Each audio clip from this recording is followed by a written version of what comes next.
9. The ambivalence of the fish symbol. According to the Syrian Apocalypse of Baruch, the time preceding the coming of the Messiah falls into 12 parts, and the Messiah will appear in the 12th. As a time division, the number 12 points to the zodiac, of which the 12th is the fishes. Leviathan will then rise out of the sea.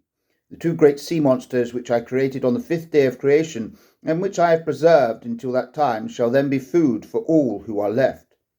Since Behemoth is unquestionably not a sea animal, but one which, as a Midrash says, pastures on 1,000 mountains, the two sea monsters must be a duplication of Leviathan, and as a matter of fact, he does appear to be divided as to sex, for there is a male and a female of the species. A similar duplication is suggested in Isaiah 27:1. In that day the Lord with his sore and great strong sword shall punish Leviathan the piercing serpent, even Leviathan that crooked serpent, and he shall slay the dragon that is in the sea. This duplication gave rise in medieval alchemy to the idea of two serpents fighting each other, one winged, the other wingless. In the book of Job, where Leviathan appears only in the singular, the underlying polarity comes to light in its opposite number, Behemoth.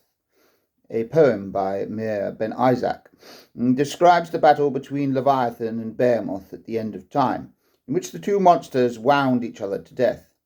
Yahweh then cuts them up and serves them as food to the devout. This idea is probably connected with the old Jewish Passover, which was celebrated in the month of Adar, the fish. In spite of the distinct duplication of Leviathan in the later text, it is very likely that originally there was only one Leviathan, authenticated at a very early date in the Ugrat texts from Ras Shamra. Virilo gives the following translation. Apologies for this French. Quand tu frapperas le sapent bris, tu achèveras le sapent quint, les pensant aux sept têtes.